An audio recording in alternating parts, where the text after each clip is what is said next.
and welcome to Nights at the Game Table. We're here at Pat's Games in Austin, Texas. I'm Kevin. I'm Aryeh.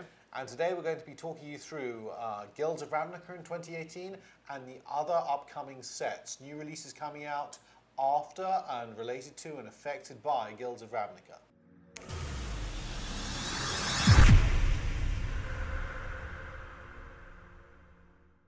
To keep up to date with everything at Nights at the Game Table, all you have to do is click subscribe and then hit that tiny little notification button next to it, so every time we upload a new video, YouTube will be sure to let you know.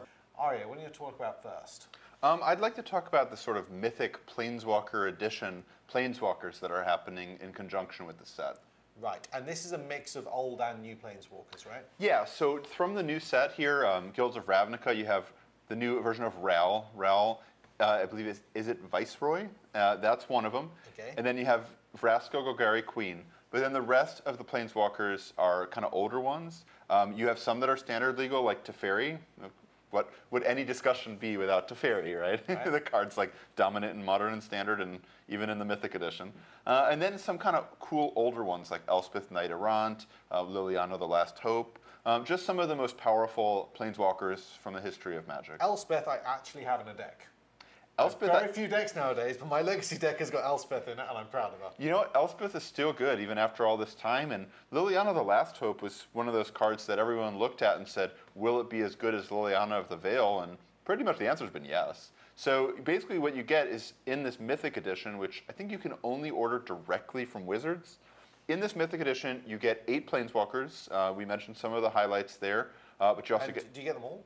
Yeah, you get them all. So when you order, you order a product that contains all of these Planeswalkers, and they're kind of an alternate, like a full art version too, which is pretty cool looking actually.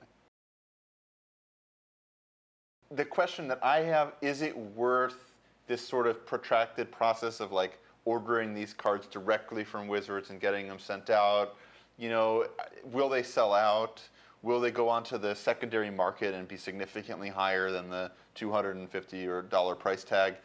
I think it's an interesting thing, just given that this is something new for Wizards. Usually any kind of supplemental product has also been offered through local stores. This one will not be.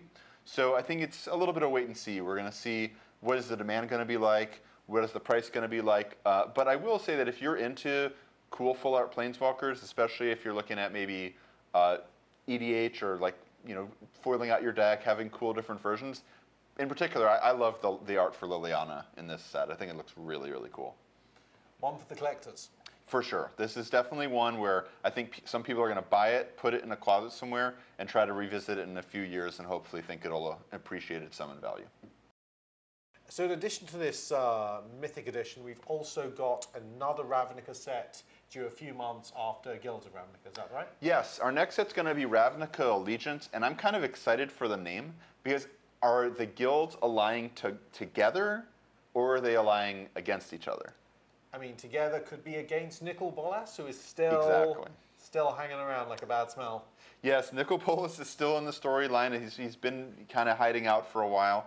And so the question that I have that we don't know the answer to, we'll have to see, are the Ravnica guilds going to ally with or against each other? And that's what I think is going to be really exciting, because not only does it change the storyline, but it also make a huge impact on the type of cards we see printed. Because if the guilds are working together, we're going to see more gold cards that do that. And if the guilds are working apart, we're probably going to see the guild cards not work as well, or when you combine 2 guilds to form like a shard. So, what do we know about this set already? Well, we know that we're going to get the guilds we're missing from this one. So that means we're going to get the other 5 Shocklands that are missing conspicuously from Guilds of Ravnica. So you're going to get your Stomping Grounds. You're going to get your Godless Shrines. You're going to get your Hallowed Fountain. Hallowed Fountain, one of the keys because of Teferi, obviously, being the best blue-white card and probably the best single card in Standard, honestly. So getting the duel that is for that card specifically is huge. So the additional mana fixing is going to be really big, but also it's going to be interesting once all of the guilds are out, all 10, to see which combination of 2 guilds proves to be the strongest and constructed. Any speculation on your part? I think it's always got to be a blue one. I really think that it's going to be some form of a blue deck. In our first set here that we have coming out now, Guilds of Ravnica, the Boros cards and the Izzet cards don't intersect all that much. I think in Limited, it works together just fine that they don't have the same exact plan. But in Constructed, it's like Jumpstart's a lot about drawing cards, Mentor's a lot about creatures. I don't know if they interact so well. Yeah. But once we start getting into some other combinations, particularly, especially looking at maybe getting some of the green-red cards involved with the Gruul, that's when I start, and I think we're going to start to see like two guilds come together to create a very powerful three-color standard deck. Maybe Jund when you get the Rakdos together with the Gruul? Yeah, definitely, because Rakdos having removal, Rakdos is red-black. Rakdos having removal and usually pretty aggressive creatures typically goes really, really well with either Boros or with Gruul, yeah. So you're talking about like a three-color red-based aggro deck that can play multiple colors of removal and like Planeswalkers too. So yes, that's definitely something to be on the lookout for. Also coming up soon, we've got the next banned restricted announcement for competitive players. Yeah, so the next banned and restricted announcement will be on, I believe, October 1st, right after the set comes out. And there's a few things people are definitely looking for here. To me, I'm looking at modern, I think KCI, Karak Clan Ironworks, is a card that's under a lot of scrutiny right now. It has won a number of Grand Prix. So that's a card that I think is sort of on their radar as potentially a card you might see banned. I know they didn't do it last time around, which was just about a month and a half ago, but that's kind of on the short list of cards I think they're at least looking at. As far as Standard is concerned, there's only one card on my mind that I think most people are thinking about too, which is Goblin and Chain Whirler. Is that a card that should be banned in Standard? I don't know. I do know that there's currently a 3-mana red 3/3 Rampaging Ferostodon from Ixalan. That card is currently banned in Standard. That's a 3-mana 3/3 that's worse than Goblin Chain Whirler. So it's a little bit interesting to think. Any chance they could swap the two of them?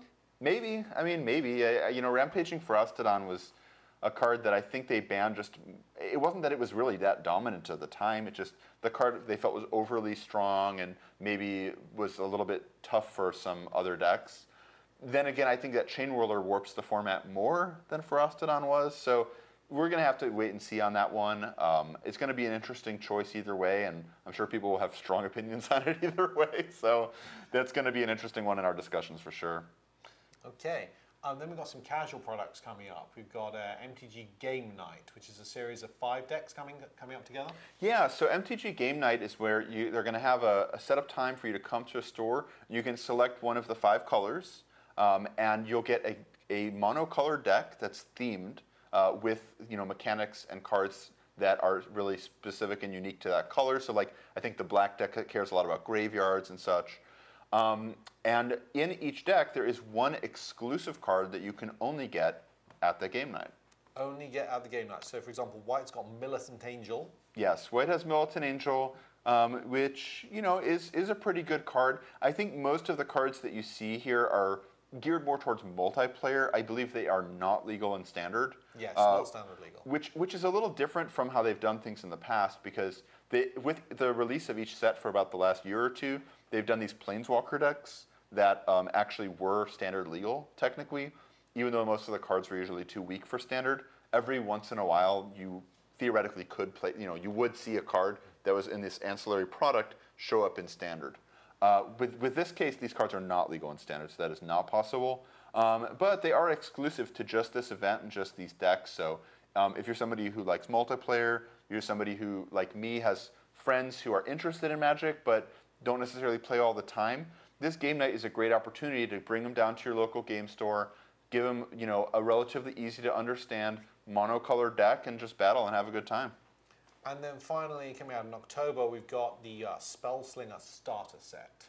Yeah, so the game night is geared a little bit towards just a one-time, like, let's have fun, play some Magic. Mm-hmm. The Spellslinger starter kit, this is something that is more as like a teaching tool a little bit to help someone who knows enough about Magic to be able to play like a multicolored deck with different types of permanents. It's a little bit more complex than the ones from the Spellslinger. At the same time, we're not talking about decks you can open out of the box and play an FNM with and be competitive. These are more geared towards a casual player or someone who's just learning. But, you know, I have found, like, through teaching friends, and I've taught, like, my wife how to play, it's really good to have these intermediate sort of levels of learning where you're not just learning with the most simplistic grizzly bears, but then again, you're not trying to teach them like modern or legacy Storm either. You need some sort of a middle ground before they can get to play a constructed format. And this type of the Spell Slinger decks, it's a good place, a good starting point for a player who's been playing 6 months or so, you know, understands the basic mechanics, but maybe isn't ready to wade into a standard or modern tournament quite yet. Place for everything and everything in its place, right? Yeah, one thing I love about Magic that is what makes me return to the game is that it can be different things to different people. You know, you can play on the Pro Tour and, you know, try to achieve that goal through the RPGQs and Grand Prix. You can play at home just with your friends at the kitchen table. There's so many different ways to play the game, and in my opinion, there's no right way.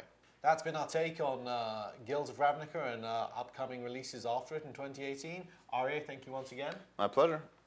If you've enjoyed this video, then please click below to subscribe to our YouTube channel, and you'll be seeing more like this in the very near future. Thank you for joining us on Knights at the Game Table.